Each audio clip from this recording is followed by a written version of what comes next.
Well, I overran my tale yesterday about what happened at Lourdes, because the most important thing that happened I didn't relate to you.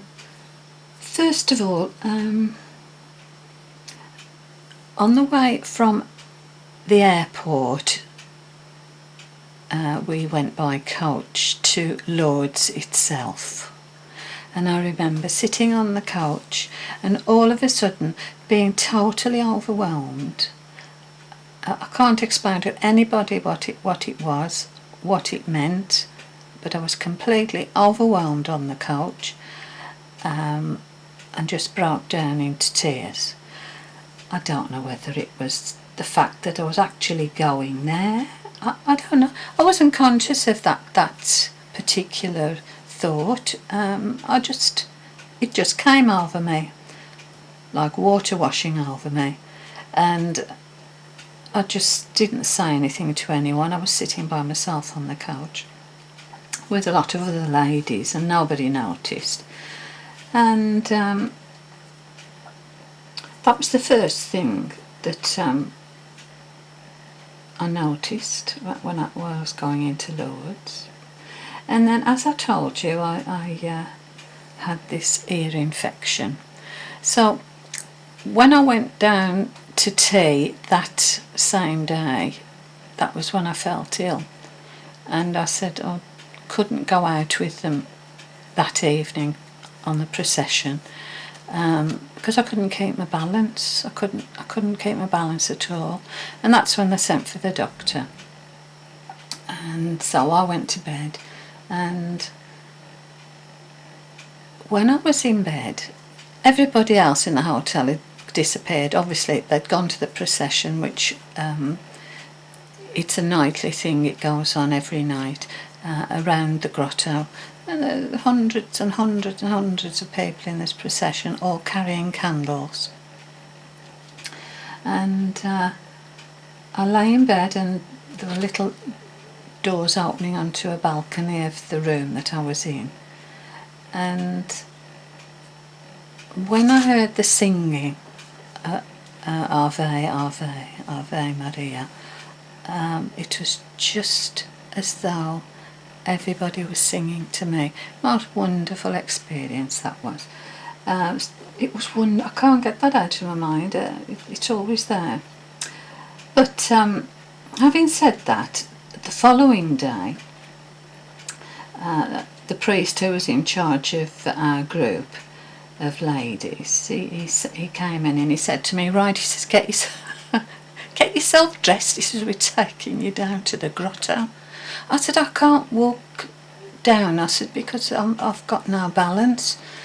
He said, oh, you're going in a wheelchair. And I thought, oh, that's terrible, because I feel a fraud. I've only got loss of balance and just this dull ache in my ears. And no, he said, you're going. So, cut a long story short, they put me in a wheelchair and they wheeled me down through Lourdes town into to the grotto. And that was the first time that I saw the grotto, being sitting in a wheelchair.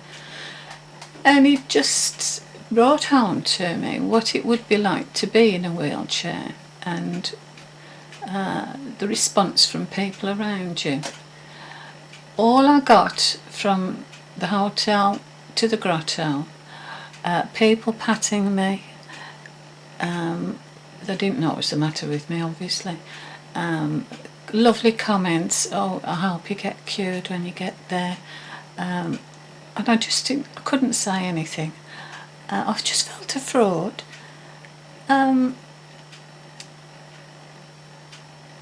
One lady sort of was praying over me. But it was absolutely wonderful. The people were wonderful. And I thought to myself, I wonder if this goes on back home. I doubt it. I think it was because of where I was and the love that was flowing in the town all the time.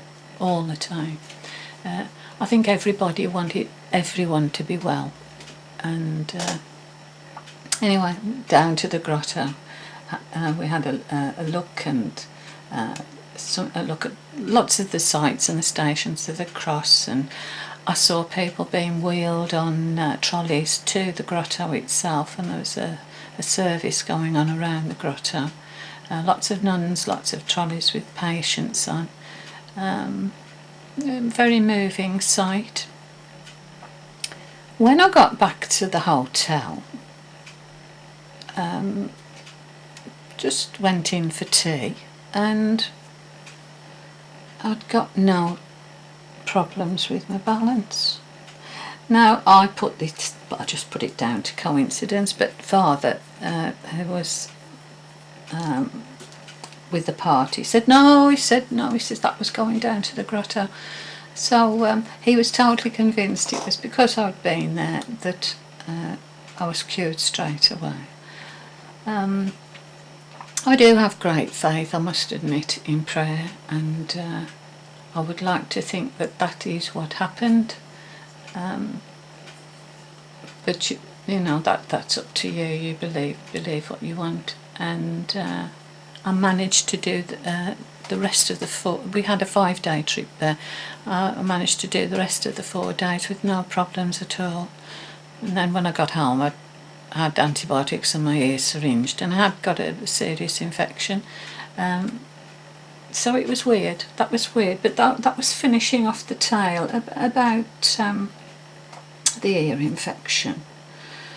And towards the end of the 5 days, I was sitting down having tea, and I said to the ladies, I said, oh, by the way, I said, a strange thing happened to me. I said, coming into town, I suddenly burst out crying on the couch for no apparent reason. And each one of the ladies sitting around the table said exactly the same thing. Not particularly on the couch, but at different times, each one had that overwhelming feeling and burst into tears. Odd places, they weren't in the same place at the same time. Just thought that was quite spooky. And all in all, I really enjoyed the trip there. As I said, I'm not Roman Catholic, but the story of Bernadette, A, it's one of my favourite books, B, it's one of my favourite films, and yes, I believe all that happened. And if you haven't read it or you haven't seen the film, do watch it. I'm sure that there'll be something in there for you to take away. Now, when I was at work, we had we had various clergy coming to the office daily, and one was a Roman Catholic priest, Father McGillicuddy. And Father McGillicuddy was the only priest I ever met who wore Armani suits, and he was young, and he'd got a fan club. And when I was in Lourdes, I went to visit the hospital where Bernadette did nursing with the nuns before she went off to Severe to be a novitiate. And I came out of there, and who should I see in the traffic on a couch but Father McGillicuddy with his fan club. And I thought, well, I can't get away from him. And speaking of Father McGillicuddy, he came in one day to work, and I said, he said, how are you, Mary? I've got a terrible Irish accent. How are you, Mary? I said, oh, I'm fine, thank you, Father. So I'm glad you popped in.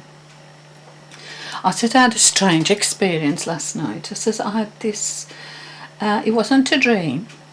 I said, I was a bit tired. I said, and I was a bit worried about things. And I said, so I lay on the bed. And I'd just been lying there for a while, and all of a sudden I said I saw a picture frame appear above my bed, and it was sort of full length of the bed, So it'd be about 5-6 feet long and about 3 feet wide. And in the picture frame was a portrait of Our Lady. And I was just stunned. I kept looking and looking, and then I heard a song, and it was the Beatles singing Let It Be. When I find myself in times of trouble, Mother Mary, come to me. And it's strange when things happen to you, you just sort of accept it. Yes, it's a wonder, it's an absolute wonder and astonishment, but you just accept it and you just carry on. And I said to Father McGillicuddy, do you know, Father, can you explain this? I said, I told him exactly what had happened to me. Now remember, I'm just an ordinary person telling a Roman Catholic priest who's been to Lourdes that I had a vision of Our Lady. And his response to that was, oh, to be sure, Mary, it's a fabulous day, isn't it? He said, and what are you going to do with the rest of your day? Nothing. There was absolutely nothing. No response, nothing. And I just smiled to myself, and that was it. And I thought, well, who do you tell? Who do you tell?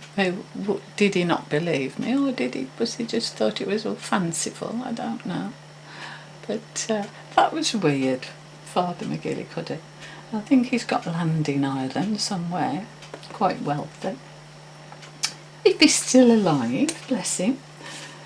So that was just running on with my tale from yesterday, ladies. I thought I'd just better pop that in and make of that what you will.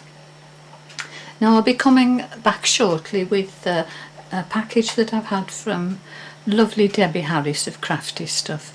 I bought something from her, so I'll share that with you a little bit later. And thanks for looking and listening. Bye for now. Bye, ladies.